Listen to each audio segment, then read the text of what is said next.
നിങ്ങളുടെ വിരൽത്തുമ്പിലെത്തിക്കുന്ന news at 8. ഇനി വാർത്താ അവതാരികയാകാൻ ഞാനും ഞാനും ഞാനും ഞാനും ഞാനും പോത്താനിക്കാട് പ്രവർത്തിക്കുന്ന അന്ധ വനിതാ തൊഴിൽ പരിശീലന കേന്ദ്രത്തിന്റെ നവീകരണ പ്രവർത്തനങ്ങൾ ആരംഭിച്ചു. ജില്ലാ പഞ്ചായത്തിന്റെ 32 ലക്ഷം രൂപ ഉപയോഗിച്ചാണ് പരിശീലന കേന്ദ്രം നവീകരിക്കുന്നത്. കേരള ഫെഡറേഷൻ ഓഫ് ബ്ലൈൻഡ്സിന്റെ കീഴിൽ പോത്താനിക്കാട് പ്രവർത്തിക്കുന്ന അന്ധ വനിതാ തൊഴിൽ പരിശീലന കേന്ദ്രത്തിന്റെ നവീകരണ പ്രവർത്തനങ്ങൾ ആരംഭിച്ചു. ജില്ലാ പഞ്ചായത്ത് പ്രസിഡന്റ് മനോജ് മുത്തേടൻ നവീകരണ പ്രവർത്തനങ്ങളുടെ ഉദ്ഘാടനം നിർവഹിച്ചു. കഴിഞ്ഞു എന്നുള്ളത് അതിൽ പൊതുപ്രവർത്തന ജീവിതത്തിൽ ഏറ്റവും ചാരിതാർത്ഥ്യം നൽകുന്ന ഒരു കാര്യമാണ്.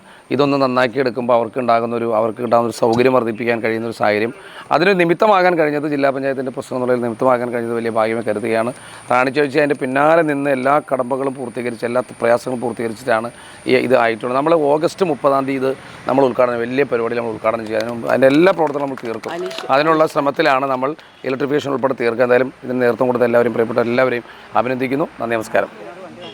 ഗ്രാമപഞ്ചായത്ത് പ്രസിഡന്റ് സജി കെ വർഗീസ് അധ്യക്ഷത വഹിച്ച ചടങ്ങിൽ block panchayat president PIM Basheer, ജില്ലാ പഞ്ചായത്ത് അംഗം Ranikutty George, block panchayat vice president Diana Noby, ഗ്രാമപഞ്ചായത്ത് vice president Asha Jimmy, block panchayat അംഗങ്ങളായ സാലി ഐബ്, നിസാമോൾ ഇസ്മായിൽ, ഗ്രാമപഞ്ചായത്ത് വികസനകാര്യ സ്ഥിരം സമിതി അധ്യക്ഷ ജിനു മാത്യു, ആരോഗ്യ standing committee chairperson Fijina Ali, ഗ്രാമപഞ്ചായത്ത് അംഗങ്ങളായ Jose Varghese, Dolly Saji, Shaji C John, Shan Muhammad, Lawrence Ibrahim, Jacob Varghese, Jayaraj P, Jisha EP എന്നിവർ പങ്കെടുത്തു.